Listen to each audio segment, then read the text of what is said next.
네, 행복한 안식일입니다. 오늘도 말씀으로 은혜와 위로를 받는 귀한 안식일 되시기를 바랍니다. 네, 오늘 말씀은 마태복음 7장 이제 산상 수훈이 거의 마쳐졌습니다.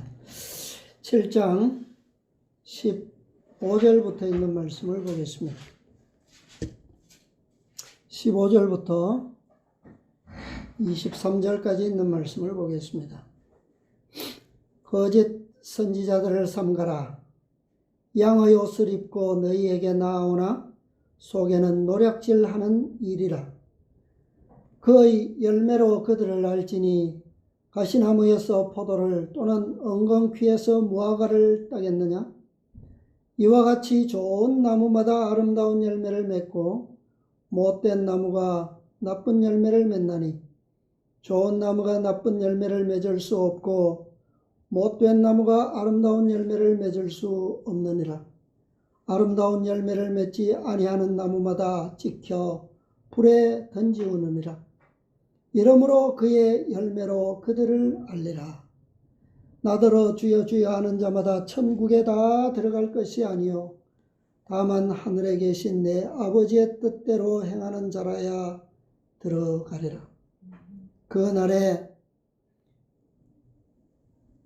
많은 사람이 나더러 이르되 주여 주여 우리가 주의 이름으로 선지자 노릇하며 주의 이름으로 귀신을 쫓아내며 주의 이름으로 많은 권능을 행치 아니하였나이까 하리니 그때에 내가 저희에게 밝히 말하되 내가 너희를 도무지 알지 못하니 불법을 행하는 자들아 내게서 떠나가라 하리라.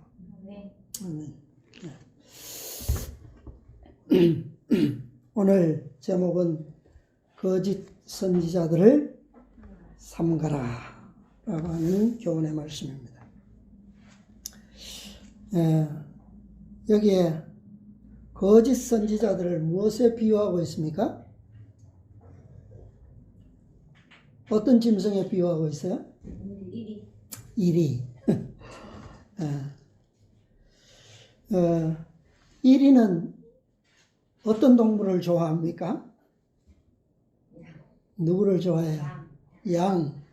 왜 그렇습니까? 왜 비로면 이리가 양을 좋아하죠? 좋아한다기보다는 아마 그 양이 사냥하기가 노략질하기가 쉽기 때문이겠죠. 예. 양의 성질은 어떻습니까? 온순하죠. 그래서 우리가 그 양떼들을 보면 이 풀을 뜯을 때의 그 모습이 어때요? 광경이 평화스럽죠, 그죠? 예.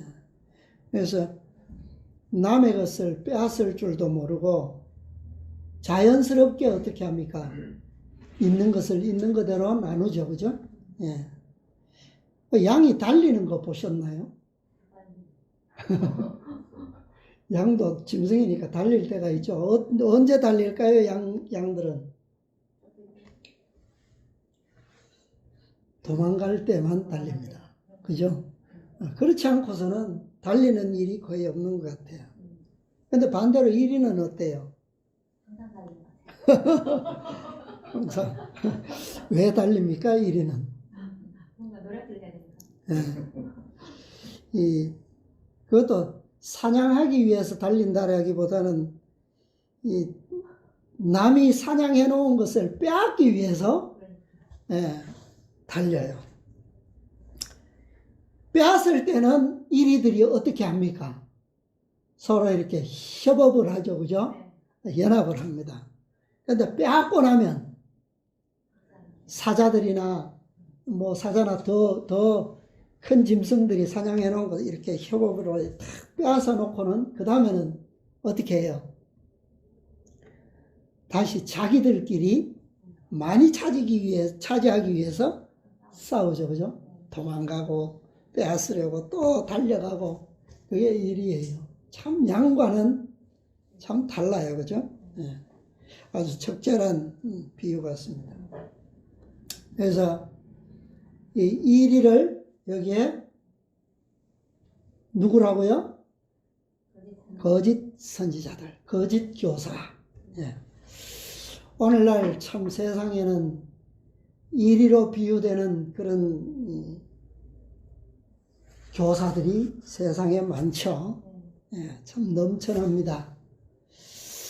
예, 참 세상적인 어떤 가르침이라면 우리가 굳이 이런 비유를 하지 않아도 되겠죠. 뭐 한평생 일생을 살기 위한 그런 교사와 그런 지도자로 우리가 생각한다면 굳이 뭐 이리까지 비유하지 않아도, 그죠? 자연스러울 것도 아무 문제 없을 수가 있어요. 그러나 우리에게 필요한 교사는 무엇을 위해서 필요합니까? 우리에게 있는 선지자들은, 참 선지자들은 왜 그토록 중요합니까? 그것은 우리가 지상에서 사는 한평생의 일 때문이 아니죠. 영원한 운명이 걸려있기 때문에 사실은 매우 중요합니다. 그러므로 정말 하나님의 백성들은 양으로 이렇게 상징되어 있는데, 이 양으로서의 영원한 생명의 운명을 위해서는 어떤 목자를 만나야 돼요? 참 목자, 참 선지자를 우리가 만나고 또 그에게서 영원한 생명의 양식들을, 꼴들을 얻을 수 있어야 되겠습니다. 그래서 매우 중요하죠. 자, 오늘 산상보원에 있는 말씀 또 보겠습니다. 145페이지입니다. 여기 보면 참 교사와 거짓 교사를 구별할 수 있는 시금석이 나와 있어요.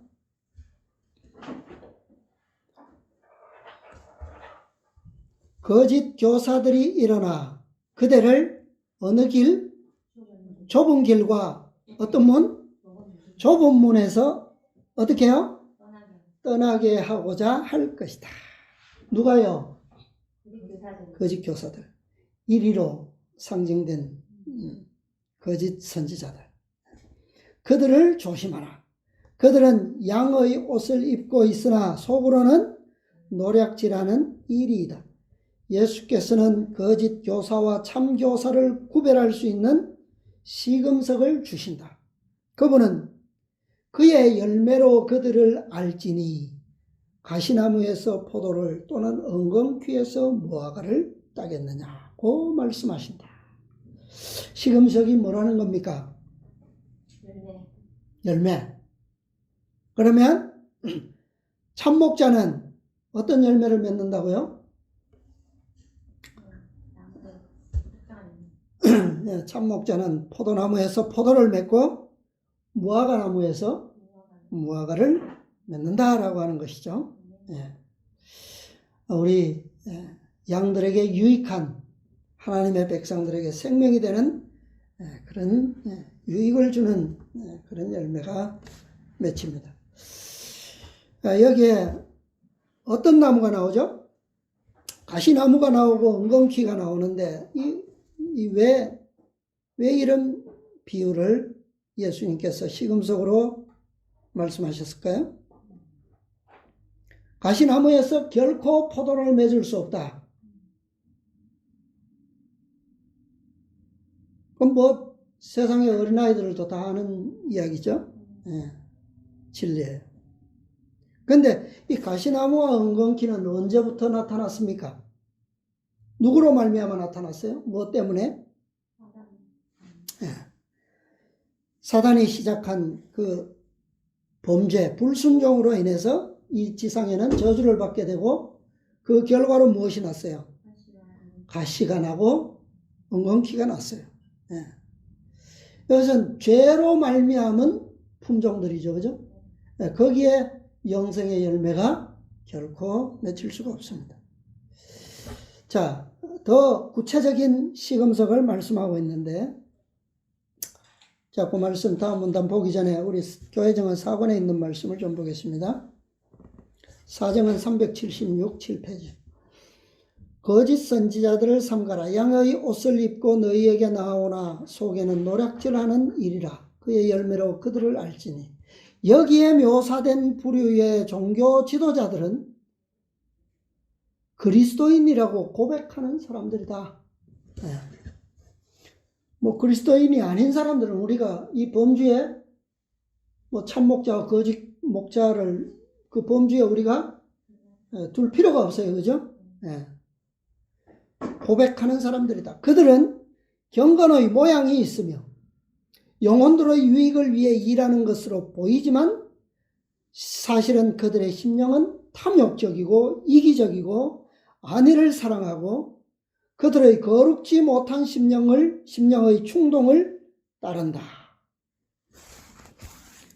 그들은 그리스도와 그분의 가르침과 모순되며 그분의 온유하고 겸손한 정신이 결핍되어 있다. 자,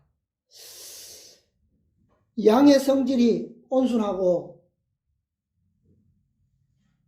평화스러운 것처럼 누가요? 참목자이신 누가? 그리스도께서 그러한 정신으로 오셔서 무엇을 보여주셔요? 참목자의 무엇을 보여주셨습니까? 열매를 보여주셨어요. 그죠? 네. 반대로 그분의 모본에 의해서 무엇이 나타납니까? 구별이 돼요. 거짓 목자들의 열매가 구별이 돼요. 그죠? 세상은 끊임없이 사단이 오늘 교과에서처럼 끊임없이 구속의 경륜에 대한 그림자, 흑암의 지식을 세상에 들이움으로 인해서 참이 무엇인가에 대한 영생과 진리에 대한 그 기초가 무엇인가에 대한 지식이 어떻게 됐어요? 구별점이 없어지고 흐려져 버렸어요. 그죠? 섞이게 되어버렸어요. 혼돈스럽게. 그러한 가운데서 그리스도께서는 무엇처럼 오셨다고요? 뚜렷이 볼 수 있는 아침빛처럼 오셔서 그것을 보여주셨어요. 네. 그래서 거짓 목자, 거짓 선지자를 우리가 알기 위해서는 먼저 무엇을 알 필요가 있습니까? 참목자. 누구요? 그리스도에 대해서 알지 못하면 거짓 목자를 구별할 수가 없습니다. 자, 산상보험 다음 문단 보겠습니다. 더 구체적인 시금석. 우리는 그들을 시험할 때 그들의 훌륭한 연설과 고상한 말로 하라는 명령을 받는 것이 아니다. 그들은 하나님의 말씀으로 판단을 받아야 한다. 말씀이 뭐죠? 어떤 말씀입니까? 마땅히 율법과 증거의 말씀을 좇을지니 그들의 말하는 바가 이 말씀에 맞지 아니하면 그들이 정령의 아침빛을 보지 못하고 세상에 주어진 그 말씀 가운데 가장 정확한 말씀이 뭐예요? 뭐예요? 율법과 증거의 말씀인데 율법과 증거의 말씀 가장 정확한 게 뭐예요? 그것이 아침빛같이 뚜렷하고 정확하게 오신 뭐예요? 예수님. 그분만큼 이 하나님의 율법과 증거의 말씀을 더 정확하게 보이시고 증거하신 분이 없어요. 세상에는. 그죠? 내 아들아 지식의 말씀에서 떠나게 하는 교훈을 듣지 말지니라. 이러한 교사들은 어떤 기별을 전하는가? 그것이 그대로 하여금 하나님을 경배하고 두려워하게 하는가? 그것은 그대로 하여금 그분의 계명을 충실히 지키는 일을 통해 그분을 향한 그대의 사랑을 나타내게 하는가? 어때요? 사람이 만일 도덕상 율법의 중요성을 느끼지 않는다면, 하나님의 교훈을 경하게 여긴다면, 하나님의 계명 중 가장 작은 것 하나라도 어기고 그렇게 사람들을 가르친다면 하늘의 의의 존중이 여김을 받지 못할 것이다. 우리는 그들의 주장이 근거 없는 것임을 알 수 있다. 그들은 흑암의 왕, 곧 하나님의 원수에게서 나온 일을 하고 있다. 예수님께서 산상에서 말씀을 하실 때 가장 핵심이 뭐예요? 산상설교 5장, 6장, 7장 이 3장을 기록 가운데 가장 핵심적인 기초의 말씀이 뭡니까? 교훈이 내가 율법을 폐하러 온 것이 아니하여? 아니요. 온전케 하려 한다. 처음부터 끝까지 산상설교의 중요성은 무엇에 기초하고 있습니까? 율법에 기초하고 있어요. 네. 그것이 곧 뭐예요? 하나님의 말씀이고 증거의 말씀이고 그것이 아니었다면 그분께서 이 땅에 오실 이유가 없었어요. 그렇게 하지 아니하시고도 우리를 어떻게 하실 수 있어요? 구원하실 수 있어요. 그죠? 네. 그러나 굳이 이사야 선지자가 그토록 비참한 인간의 모양으로 고통스러운 생애를 사시면서까지 이 땅에 오셔야 했던 것은 무엇 때문에? 율법 때문에. 그것이 무엇이기 때문에요? 그것이 그분의 품성이라는 거예요. 네. 그러므로 구속의 경륜의 작은 것 하나라도 잘못 가르치는 것은 우리가 얼마나 큰 실수라고 하는 것을 알 수 있어요. 사단은 그거 하나 감추고 오해시키고 곡해시키는 것이 그의 수천 년 동안 인류를 향한 소원이에요. 목적입니다. 그죠? 네.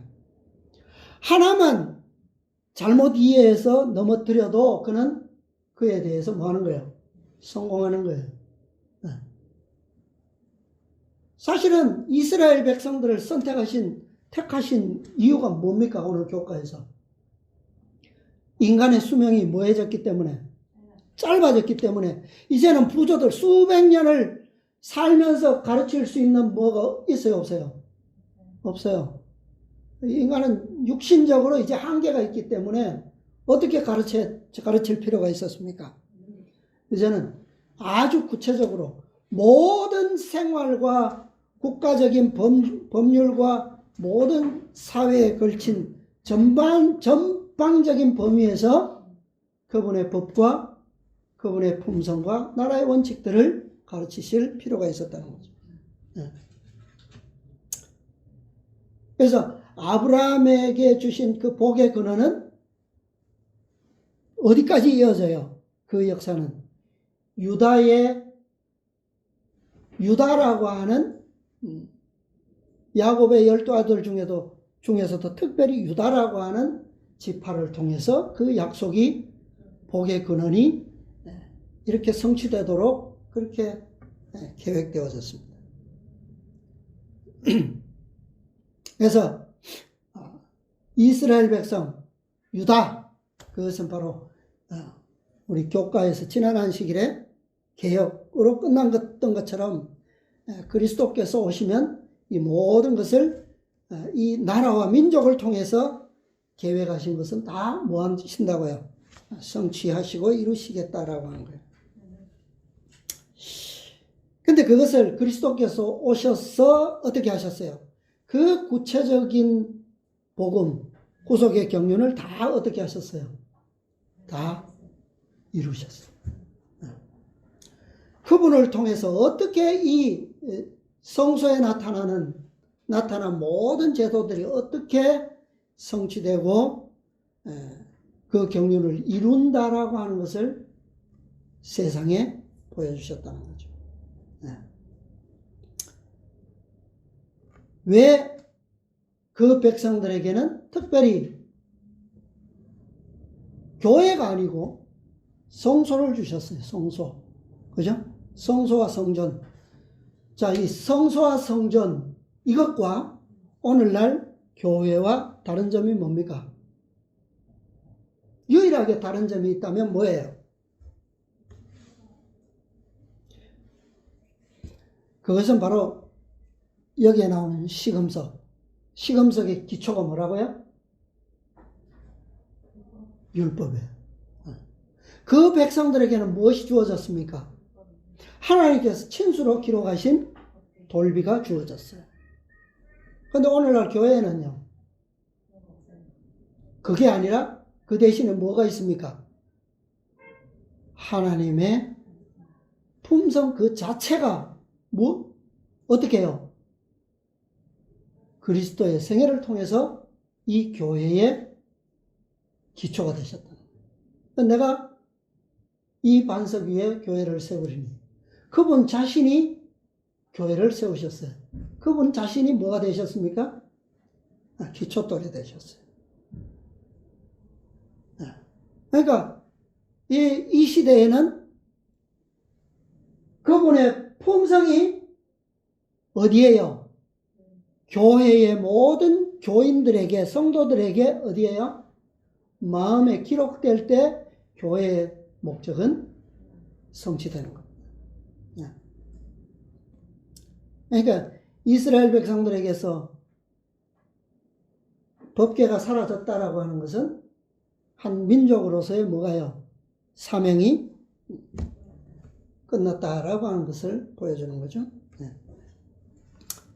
자, 그래서 율법과 증거의 말씀이라고 하는 것은 이것이 시금석인데 여기서 말하는 하나님의 모든 말씀이다. 모든 말씀이라고 하는 것은 그리스도를 통하여 주어진 모든 교훈과 계시의 가르침, 그분의 품성을 통해서 나타난 모든 것이 뭐예요? 하나님의 모든 말씀이다. 그 다음 문단 보겠습니다. 그리스도의 이름을 말하고 그분의 휘장을 달고 있다고 해서 모두 그분의 백성은 아니다. 예수께서는 나의 이름으로 가르쳐 온 많은 사람들이 마침내 무엇이요? 부족함이 드러날 것이라고 말씀하셨다. 이 부족하다라고 하는 것에 우리는 항상 좀 마음에 새길 필요가 있죠. 많은 것이 비면 부족하다고 합니까? 그건 부족하다고 할 수가 없죠. 부족하다라고 하는 것은 뭐예요? 아주 작은 부분이죠. 그죠? 네, 작은 부분. 그날에 많은 사람이 나더러 이르되 주여 주여 우리가 주의 이름으로 선지자 노릇하며 주의 이름으로 귀신을 쫓아내며 주의 이름으로 많은 권능을 행치 아니하였나이까 하리니 그때에 내가 저희에게 밝히 말하되 내가 너희를 도무지 알지 못하니 불법을 행하는 자들아 내게서 떠나가라 하리라. 이 주의 이름으로 이게 어디에도 나옵니까? 이 말씀이 마태복음 25장이죠. 25장에도 이런 말씀이 나오죠. 자, 다시 말하면 예수님께서 참 목자가 그 양을 분별할 때에 유일한 시금석은 뭐라고요? 하나님의 율법, 다시 말하면 품성이죠. 그죠? 그러니까 하나님의 율법을 이해하지 못하고 그 율법에 대한 품성이 일치하지 아니하는 백성은 다 무엇으로 불립니까? 여기에 불법을 행하는 자들이다. 그렇게 말씀하고 있어요. 아무리 입으로 그리스도의 이름으로 무엇은 훌륭한 이적과 기사를 행했다고 할지라도 그것은 다 뭐예요? 아까 그 앞문단의 마지막 문장 보면 아무리 그들이 많은 일들을 그리스도의 이름으로 해왔다 할지라도 계명 중 작은 것 하나라도 어기고 그렇게 사람을 가르치면 그들의 주장은 뭐라고요? 근거 없는 것이고 어디에서 나온 거다? 심지어 흑암의 왕 원수에게서 나온 거다. 그러니까 우리는 이것에 대해서 그죠? 완전을 추구하고 또 그것을 기대하는 백성으로서 우리는 작은 부분에 대해서 항상 간과해서는 안 된다라고 하는 거죠. 네.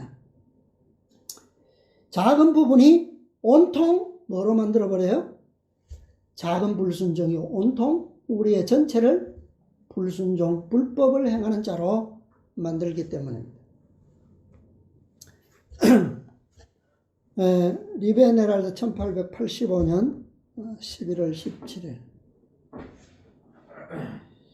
이 말씀은 1부만 마태복음 24장 주석에 있는데요. 타인의 음성은 하나님의 거룩하고 의롭고 선한 율법을 존경하지도 않고 순종하지도 않는 자의 음성이다. 많은 사람들이 거룩하다고 크게 자부하고 병자를 고칠 때 그들의 행한다고 하는 기적을 자랑하지만 그때 그들은 이 큰 의의 표준을 생각지 않는다. 세상의 이적과 기사를 중요시하죠. 예수님께서도 그것을 행하셨어요. 그죠? 그렇기 때문에 우리는 결코 그것을 무시하거나 멸시하거나 비난할 필요가 없어요. 그러나 그것은 예수님께서도 무엇에 기초해서 무엇 때문에 그렇게 그들에게 이적을 행하시고 자비를 베푸셔서 그들을 기적적으로 치료하신 것은 왜 무엇 때문이다라고 하는 것을 반드시 뭐예요? 이해하고 깨닫는 것이 필요하다. 의의 표준. 그것과 관계하지 않는 이적과 기사는 다 뭡니까? 다 거짓입니다. 그죠? 예수님께서는 그 영혼이 이 큰 기준인 율법과 또 그의 생애를 통해서 이것을 범해온 것에 대해서 뭐 할 때? 인식하고 자각할 때 그에게 무엇이 주어졌어요? 기적이 주어졌어요. 그러나 누구의 능력으로 이 같은 치료가 이루어졌는가? 그들이 율법을 범한 것에 대하여 어느 편의 눈이 열렸겠는가? 그들은 하나님의 모든 요구를 순종할 준비가 된 겸손하고 순종하는 자녀들로서의 입장을 취하고 있는가? 이런 결심이 있는 자에게, 그죠? 이런 소망이 있는 자에게 예수님께서는 능력을 보여주셨어요. 요한은 하나님을 믿노라고 고백하는 자녀들에게 관해서 그를 아노라 하고 그의 계명을 지키지 않는 자는 뭐하는 자요? 거짓말하는 자요. 진리가 그 속에 있지 아니하니라고 증언한다. 아무도 속을 필요가 없다. 하나님의 율법은 그의 보좌만큼이나 거룩하다. 세상에 태어난 사람은 누구나 다 그 율법으로 심판을 받아야 한다. 품성을 시험할 만한 다른 표준이 있을 수 없다. 그들의 말하는 바가 이 말씀에 맞지 않으면 결단코 아침빛을 보지 못할 것이다. 자, 그들의 말하는 바가 이 말씀에 맞지 아니하면, 율법과 증거의 말씀에 맞지 아니하면 결단코 무엇을 못 본다고요? 아침빛. 이게 뭡니까? 무슨 말이에요? 아침빛은 누굽니까? 그분의 영광을 결코 보지 못한다는 거죠. 그분은 초림으로도 아침빛처럼 오셨어. 원만한 광명에 이르는 찬란한 영광의 주님으로서 나타나셨고, 재림의 때에는요,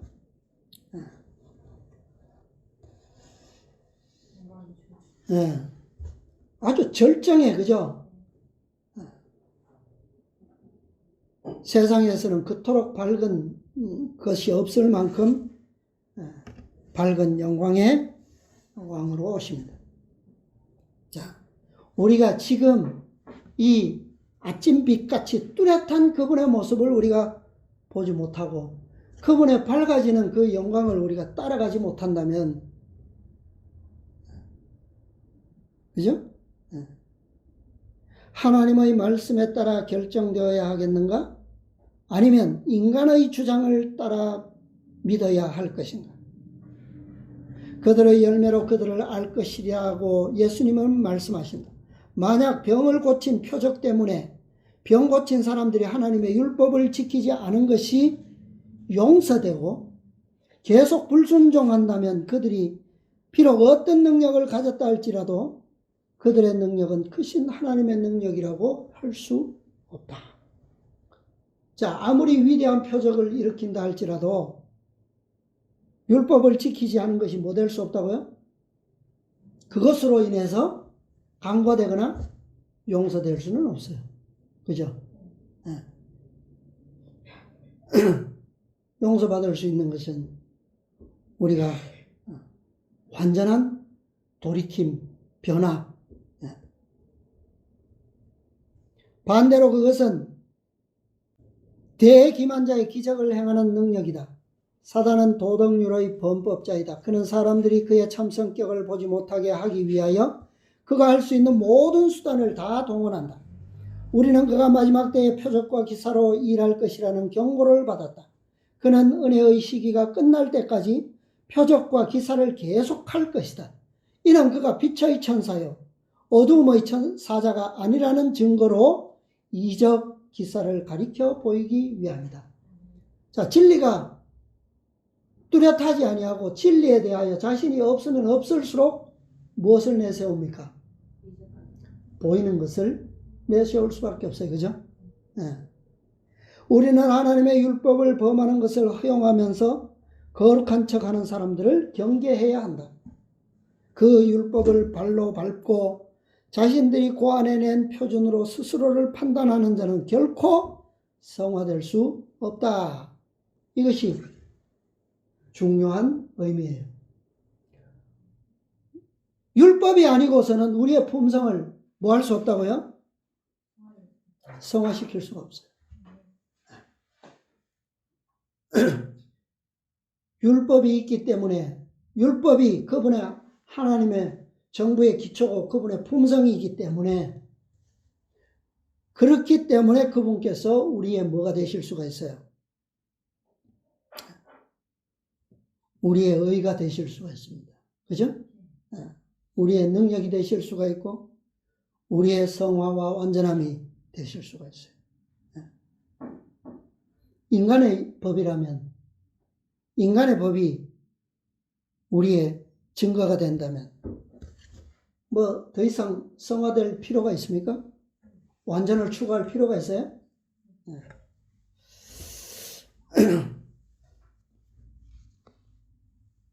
자, 산상본 다음 문단 보겠습니다. 146페이지. 자, 우리가 이토록 오늘날 세상은 진리와 거짓 사이에서 혼동스러운 그런 사회 면면들, 그죠? 종교 안에서 그런 게 너무 많잖아요. 근데 사람들에게 우리가 진리를 피력하는 것이 쉽습니까? 어렵습니까? 진리의 진실성. 입증하는 게 쉽지 않죠? 근데 꼭 입증해야만 할까요? 자, 여기 보면 말로만 제자라고 하는 것은 아무 가치가 없다. 영혼을 구원하는 그리스도를 믿는 믿음은 많은 사람들에 의하여 제시되는 그런 것이 아니다. 그들은 믿어라, 믿어라. 그러나 율법을 지킬 필요는 없다고 말한다. 순종으로 이끌지 않는 믿음은 뭐라고요? 가정일 뿐이다. 사도 요한은 저를 아노라고 그의 계명을 지키지 아니하는 자는 거짓말하는 자요. 진리가 그 속에 있다 없다? 있지 아니하다고 말한다. 특별한 섭리나 이적적 현상이 지금 하고 있는 사업이나 주장하는 이상의 진실성을 반드시 증명해야 한다는 생각을 아무도 품지 못하게 하라. 이거 잘 이해하시기 바랍니다. 반드시 특별한 섭리, 이적적 현상으로 우리의 진실성을 증명할 필요는 없다는 거예요. 물론 세상에서 진리와 함께 하는 것은 모든 것이 다 뭐죠? 이적이에요. 그죠? 다 기적이에요. 그러나 사람들이 생각하는 이적과 기적은 뭡니까? 꼭 뭐 어떤 초인적인, 그죠? 신성적인 뭐 특별한 그런 것만을 생각합니다. 근데 그런 것을 굳이 구하는 사람들은 어때요? 그것으로 밖에는 뭐 할 수 없어요. 믿을 수밖에 없죠. 그죠? 그러므로 그런 사람들일수록, 그것을 추구하는 사람들일수록 뭐 하기 쉽습니까? 오늘날 속기가, 기만당하기가 아주 쉽겠죠. 그래서 우리는 결코 그것에 기초하는 믿음이 아니라 뭐요? 율법과 증거의 말씀에 기초된 믿음이 필요하다는 거예요. 사람들이 하나님의 말씀을 경하게 말하고 그들의 인상과 느낌과 행동을 거룩한 표준보다 높이 여길 때 우리는 그들에게 빛이 없다는 것을 알 수 있다. 마지막 문단 보겠습니다. 순종은 제자가 되는 시금석이다. 우리가 사랑을 말할 때 이의 진실성을 입증하는 것은 뭐라고요? 계명을 지키는 것이다.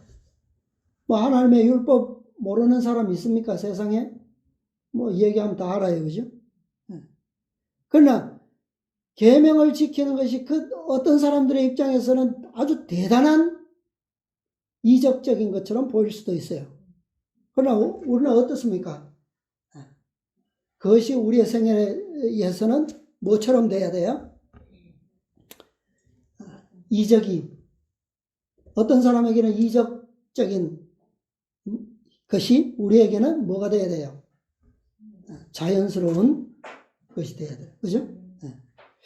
우리가 받아들인 교리가 마음속에 있는 죄를 뭐 한다고요? 소멸시키고.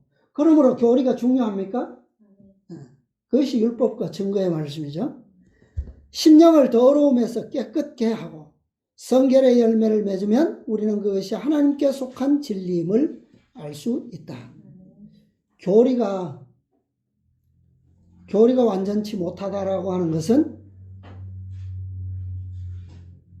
우리 속에, 우리의 심령에 완전을 이룰 수 없다라고 하는 말이 되죠. 네.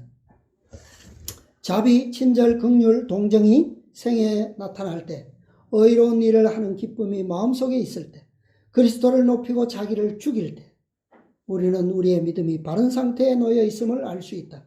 우리가 그의 계명을 지키면 이로써 우리가 저를 아는 줄로 알 것이요.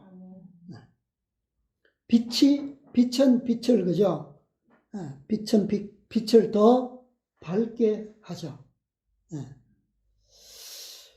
그래서 서로 조화되는 믿음, 그리스도의 영광과 일치하는 그런 시금석이 우리에게 뭐 할 때요? 일치될 때. 그것은 바로 비로소 하나가 되는 것이죠. 자, 그 말씀 중에 보면 좋은 나무마다 어떤 열매를 맺어요? 아름다운 열매를 맺고 못된 나무가 나쁜 열매를 맺나니 그랬어요.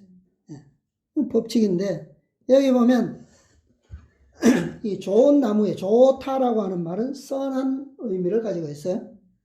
그런데 아름다운 열매를 맺는다. 아름다운은 뭐 선한, 좋은, 아름다운, 고상한 뭐 이런 의미를 가지고 있어요.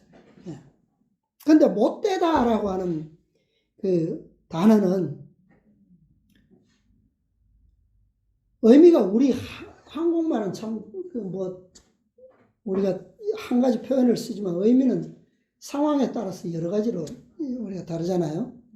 그런데 우리가 이 성경적 표현을 보면 못된이라고 하는 사프로스, 이 헬라어는 썩은, 부패한, 쓸모없는 이런 의미를 가지고 있어요.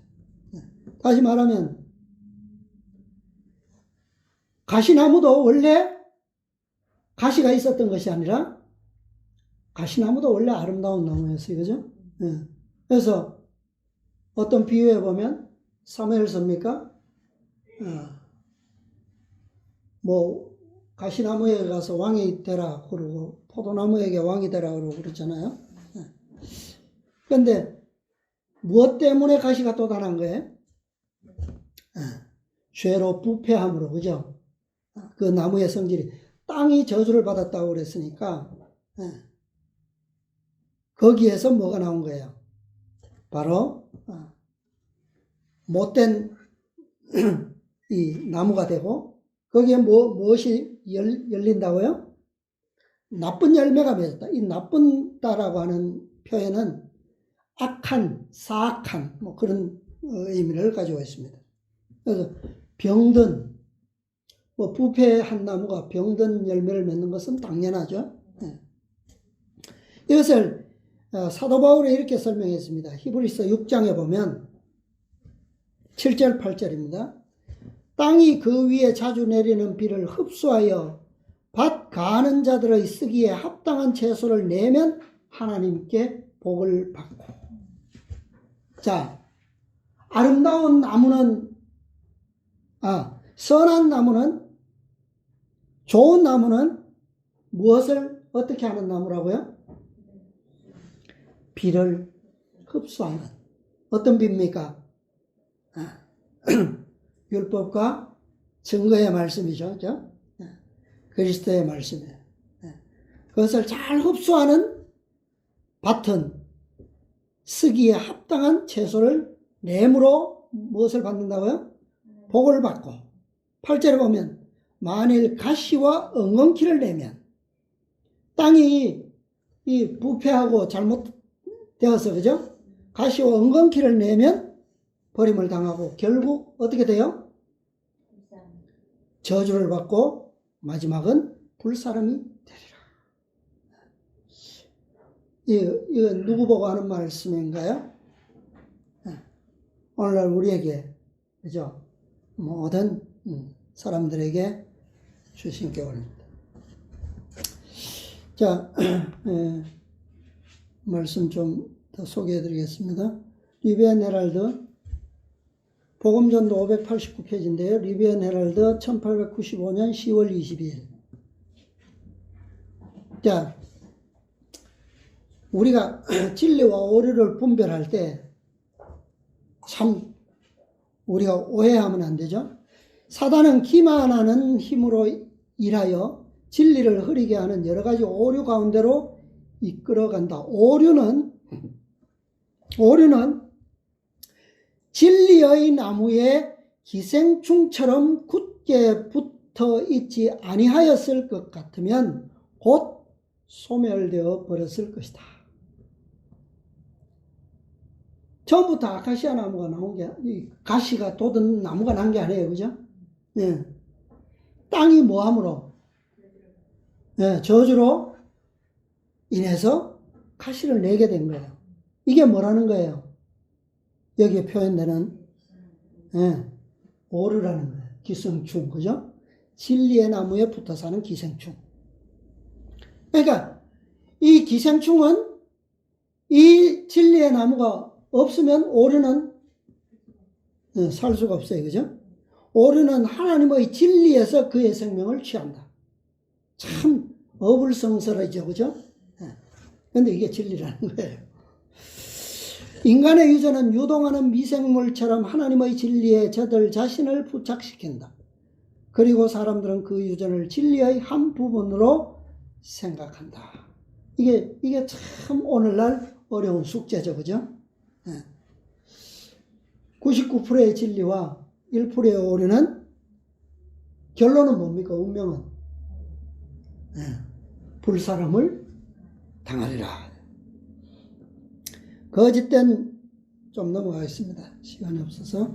사단이 인간의 마음을 정복하는 힘을 얻는 것은 거짓 교리와 유전을 통해서이다. 우리는, 그러니까 예수님 당시에도 보면 유대인들이 그 바리새인들과 사두개인들이 만들어내는 수많은 유전적 교리들이 다 무엇 때문에 만들어진 거예요?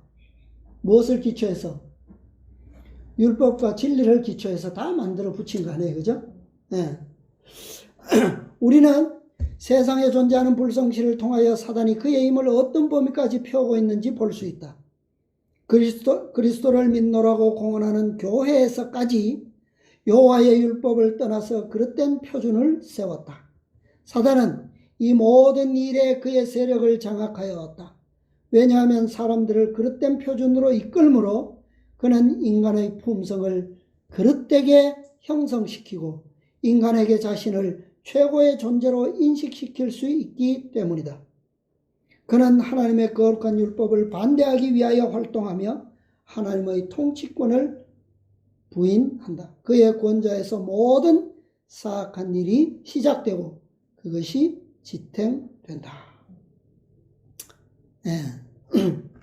그러므로 우리가 작은 부분에 있어서까지 진리와 오류를 뚜렷하게 구분할 수 있는 것은, 그죠? 매우 중요해요.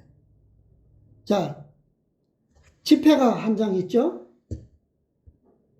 거기에 위조 지폐는 어떻습니까? 특성이.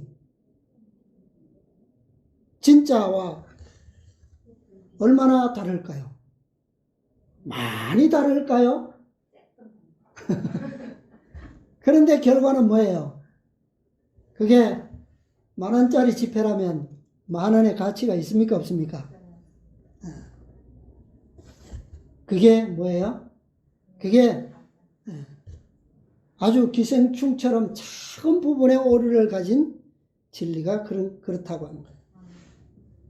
자, 이것은 그 다음 문단인데요. 우리가 진정으로 깨어 기도하여야 할 때가 있었다면 그것은 바로 지금이다. 왜요? 분명히 좋은 것처럼 생각되는 많은 것들이 많은 기도로서 신중히 고려해야 할 것들이다. 여기에는 기도로서 그랬는데, 사실은 오늘날 우리의 진짜 필요한 기도는 어떤 기도입니까? 어떤 기도예요? 말씀을 연구하는 기도예요. 그죠? 왜? 우리의 모든 생각과 사고와 원칙을 주장하는 모든 기초는 다 뭡니까? 진리의 말씀으로부터 오는 거예요. 그 진리를 따라서 누가 역사하시는 거예요? 성령께서 역사하시는 거예요. 그러니까 이것이 결핍된 기도는 24시간 꿇어 앉아서 기도해도 소용이 없다는 거죠. 예. 왜냐하면 그런 것들이 진리와 너무나 비슷하여 거의 구별할 수 없는 길로 영혼들을 인도하기 위하여 원수가 그럴듯하게 만들어낸 것들이기 때문이다. 자, 이게 비슷한 것을 구별하기 위해서 기도만 하면 됩니까? 아니잖아요. 그래서 오늘날 우리에게 필요한 기도는, 깨어 기도한다는 말은 말씀 안에 있는 기도를 얘기하는 거죠. 그죠? 네. 그러나 믿음의 눈은 올바른 길과 거의 구별하기 힘든 때에라도 그것의 갈림길을 판단할 수 있다. 처음에는 그것이 절대적으로 바른 길인 듯이 생각될 수도 있다. 그러나 얼마 가지 아니하여 그것은 성결과 하늘로 인도하는 길과는 완전히 다르다는 것이 나타나게 된다. 나의 형제들이여, 나는 그대가 행할 길을 곧게 하기를 경고한다.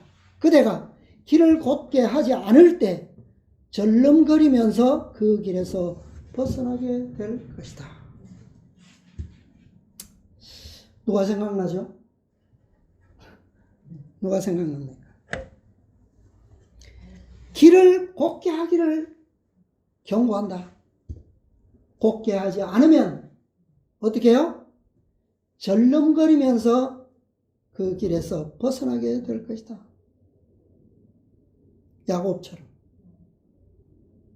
밤새도록 어떤 길을 갔어요? 자, 그 다음 문단 또 보고요. 우리가 귀로 듣는 교리가 하나님의 말씀과 일치된 것인지 확인하지 않고는 신뢰할 수 없는 때가 왔다. 지금이죠. 성경 교리처럼 제시될 위험한 이단설들이 있다. 그리고 우리는 성경을 잘 알므로 그 이단설들을 분별하는 방법을 알 수 있게 되어야 한다. 각 사람의 믿음은 시험을 받게 될 것이며 모든 사람이 엄격한 비평의 시련을 통과하게 될 것이다. 그러므로 우리의 믿음의 중요성은 어디에 기초해야 합니까? 무엇에요? 진리의 말씀, 율법과 증거의 말씀. 그게 우리의 뭐가 되어야 된다고요? 믿음의 기초. 이것이 시험 받는다 그랬어요. 뭐 엉뚱한 거 열심히 믿고 사울처럼 열심히 그리스도인들을 핍박하면서도 하나님의 일을 하고 있다고 끝까지 갔다면 그 뭐 시험 받고 승리할 수 있습니까? 무엇을 믿느냐가 중요한 거죠, 그죠? 무엇을 믿느냐. 그러니까 진리에 대한 오해는 이게 진짜 아까 뭐라 그랬어요? 그 절대적으로 바른 길인 듯이 생각될 수도 있다, 보일 수도 있다는 거죠. 그러나 결론은요, 야곱처럼 밤새 내가 원수라고 생각하고 싸웠는데 새벽에 돼서 보니까 그게 원수가 아니라 누구요? 싸워야 될 대상이 아니라 누굽니까? 정말 붙들고 절대적인 도움을 주실 하나님이었다는 사실이죠. 근데 그분을 밤새도록 뭐 한 거예요? 대적한 거예요. 그죠? 대적. 뭐 때문입니까? 진리에 대한 오해. 잘못 알았다는 거죠. 결국 뭐가 됐어요? 절름발이가 됐어. 그러고서야 깨달은 거야. 그죠? 그러니까 야곱의 품성이 승리한 것은 뭐 때문입니까? 밤새 싸웠습니까? 밤새도록 씨름함으로 승리 얻은 것이 아니라 그리스도를 알므로서 된 거예요. 그럼 믿음으로 금방 된 거예요. 그죠? 밤새 물론 그 수고가 전적으로 헛되다라고 말하기에는 좀 옳지 않을지 모르겠지만, 그러나 실제로 그의 싸움은 필요한 것이 아니었다라고. 그래서 그 싸웠던 상대가 하나님의 사자임을 깨달았을 때, 깨달았을 때 야곱이 구한 것은 무엇을 구한 겁니까? 그러니까 승리를 위한 힘과 능력을 구한 겁니까? 뭐예요? 그의 탄원은 뭐예요? 나로 축복하지 아니하면 녹지 않겠습니다 라고 하는 본 뜻은 뭐예요? 야곱이 구하는 거, 탄원의 목적은 뭐예요? 능력을 구한 겁니까? 자신이 잘못 알고 싸웠던, 그죠? 자신의 무지에 대한 용서와 자비를 탄원한 거라는 거예요. 그게 그의 품성을 변화시킨 힘이었고, 그죠? 승리의 비결이라는 거예요. 그러니까 오늘날 진리를 알아도 우리가 잘못 알면 이토록, 그죠? 긴 시간을 보낼지라도 엉뚱한 투쟁을 하는 것이다 라고 하는 거예요. 율법을 알지 못함으로 진리와 오류를 분별하지 못하는 것은 바로 이런 위험을 우리에게도 초래할 수 있다라고 하는 말씀입니다. 그래서 예수님의 산상설교의 핵심은 율법의 완전성입니다. 완전성. 이것이 뭐가 된다고요? 오늘날 우리에게 진리의 시금석이기 때문입니다. 또 그 시금석을 우리가 올바로 이해하게 될 때 우리에게 무엇이 이루어질 수 있어요? 올바른 품성이 완성될 수 있다는 거예요. 이것을 위해서 예수님께서는 수많은 군중들에게 많은 비유와 말씀들로서 설교하셨다는 것입니다. 우리에게 주어진, 이제는 빛으로 주어진 모든 말씀이 오늘날 누구에게든지 펼치면, 원하면, 잡고자 하면 다 주어져 있어요. 이러한 때에 우리가 정말 시간이 길지 않습니다. 우리가 할 수 있는 최선을 다해서 우리에게 주어진 모든 은혜의 선물들을 다 활용해서 이 빛을 따라서 원만한 광명에 이를 때 주님께서는 오실 것입니다. 이 모든 축복을 우리가 받아 감당하시고 주님의 영광에 우리 모두 함께 참여하게 되시기를 바라면서 오늘의 말씀을 마치겠습니다.